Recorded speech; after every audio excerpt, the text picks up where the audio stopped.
नमस्कार, मैं हूं आपके साथ रंजना। आप देख रहे हैं खबर का सच। पूर्वी दिल्ली के काजीपुर इलाके में घर में सो रहे 40 साल के शख्स के सिर में गोली मारकर हत्या कर दी गई। मृतक की पहचान सुनील कुमार के तौर पर हुई है। आरोप यह है कि सुनील के मौसेरे भाई ने इस वारदात को अंजाम दिया है। उसके साथ मामा का लड़का भी था। वारदात के बाद दोनों फरार हो गए। सूचना के बाद मौके पर पहुंची पुलिस ने शव को पोस्टमार्टम के लिए भेजकर मामले की जांच शुरू की और दोनों आरोपी को गिरफ्तार कर सुनील परिवार के साथ काजीपुर थाना क्षेत्र के राजबीरा कॉलोनी में रहता था। परिवार में पत्नी, 17 साल की बेटी और 16 साल का बेटा, मां और भाई हैं। सुनील परिवार के साथ मकान के निचले फ्लोर पर रहता था, जबकि भाई सुधीर पहली मंजिल पर रहता है।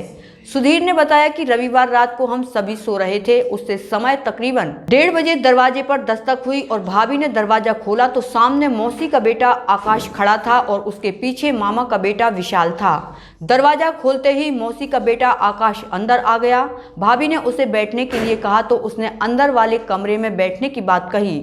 इस बीच सुनील की मां भी जाग गई। उसने इतनी रात आने की वजह पूछी तो उसने कहा कि मौसा की याद आ रही है, उसका फोटो लेकर आ जाओ, उनके पैर छू लूंगा।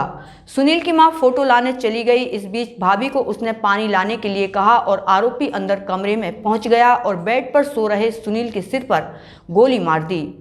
इस दौरान मामा के बेटा भी बाहर खड़ा था। गोली मारने के बाद दोनों आरोपी फरार हो गए। फिलहाल इस मामले में पुलिस ने हत्या का मुकदमा दर्ज कर आरोपी आकाश और विशाल को गिरफ्तार कर लिया है। पुलिस का कहना है कि घरेलू विवाद में इस पूरी हत्याकांड को अंजाम दिया गया। हालांकि मृतक के परिवार का कहना है कि आकाश के पिता राजबीर की 15 साल पहले उनके छत से गिरकर मौत हो गई थी, जो केवल एक हादसा था। इस हादसे के बाद भी दोनों परिवार के बीच सब कुछ ठीक था, लेकिन उस वक्त आकाश की उम्र मात्र 5 साल थी। लेकिन आकाश को लगता था कि उसके पिता की हत्या के जिम्मेवार सुनील का परिवार है। रात को सो रहा था, करीबन 1-1:30 बजे के करीबन मेरे मौसी के लड़के ने दरवाज़ा खटखटाया और दरवाज़ा खटखटाने के बाद उसने भाभी भाभी आवाज़ लगाई। मेरी भाभी ने दरवाज़ा खोला। दरवाज़ा खोलने के बाद में उससे कहने लगी, आकाश तुम इतने लेट कैसे आए हो 1-1:30 बजे? तो वो कहने लगा कुछ नहीं, मैं ऐसे ही आया हूँ।